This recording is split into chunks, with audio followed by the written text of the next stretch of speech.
আমাদেৰ আৰও ভালো হয়েছে, গতিকে আমিও সেইটোৱে বিচাৰোঁ তোমালোকে যিমান ভাল আৰু ভাল বিচাৰিছে। যিকেই নহওক আমি এটা এক জেগাত বহিছোঁ, ভাল লাগিছে।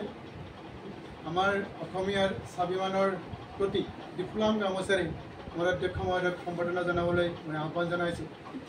অধ্যক্ষ মহোদয় আমাৰ এই প্ৰগ্ৰামটো ওতঃপ্ৰোতভাৱে জড়িত আছিলে। প্ৰগ্ৰামটো ছাকচেছ কৰোঁতে তেখেতে চেষ্টা কৰিছে, তেখেতক আমি ডিপ্ল'ম গামোচাৰে মহিবুল ছাৰ একেবাৰে তেখেতেই আচলতে এইটো মানে নেতৃত্ব কৰিছে। তেখেতকে ডিপ্ল'ম গামোচাৰে সম্বৰ্ধনা জনাবলৈ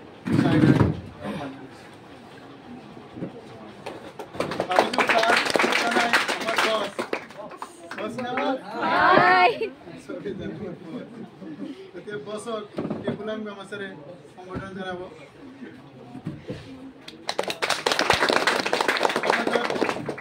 এজন বিজ্ঞানৰ ভাল টিচাৰ, ভাল মই ইফালে ইফালে ক্লাছ কৰিছোঁ। মই ছাৰৰ মানে মই ইমপ্ৰেছড হৈছোঁ, ভালেই লাগিছে।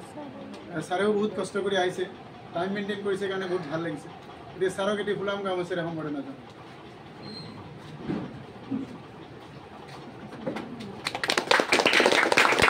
আৰু বিশেষ একো ক'বলগীয়া নাই, মাত্ৰ এটাই কথা যে যিকেইটা দিন আছে ক্লাছ টেনৰকেইটা অলপ ভালকৈ কাম কাজ কৰি থকা, ভাল ৰিজাল্ট হ'ব।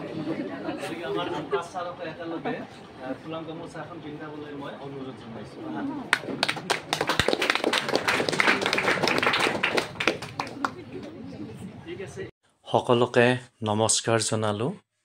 পুৰণি জাতীয় বিদ্যালয় মন্দিয়াৰ উদ্যোগত গ্ৰীষ্মকালীন পাঠদান কাৰ্যসূচী নৱম আৰু দশম শ্ৰেণীৰ মাজত অনুষ্ঠিত হৈছিল। এই পাঠদান কাৰ্যসূচীৰ আজি আছিল শেষ দিন, অৰ্থাৎ সামৰণি দিন। এই সামৰণি দিনটোত আমাৰ শিক্ষকসকলে ছাত্ৰ ছাত্ৰীসকলৰ মাজত পাঠকেন্দ্ৰিক এটি কুইজ প্ৰতিযোগিতাৰ আয়োজন কৰিছিল। এই কুইজ প্ৰতিযোগিতাত যিসকল ছাত্ৰ ছাত্ৰীয়ে পাৰদৰ্শিতা দেখুৱাব পাৰিলে তেওঁলোকলৈ বুলি আমাৰ ফালৰ পৰা এটা উপহাৰৰ টোপোলা আগবঢ়োৱা হয়। আশা ৰাখিছোঁ যে এই ছাত্ৰ ছাত্ৰীসকলে যাতে ভৱিষ্যতে এজন সুনাগৰিক, এজন ভাল মানুহ হিচাপে যাতে সমাজত থিয় হ'ব পাৰে, তাৰ বাবে তেওঁলোকলৈ আমাৰ বহুত বহুত শুভেচ্ছা থাকিল।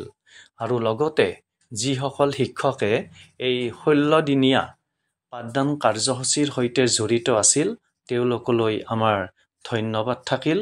আশা ৰাখিছোঁ যে এনেকুৱা এটা অনুষ্ঠান যাতে সমাজত যাতে এটা সুন্দৰ এটা দিশ যাতে প্ৰতিফলিত কৰিব পাৰে, তাৰ বাবে সকলোকে আমাৰ ফালৰ পৰা ধন্যবাদ যাচিছোঁ।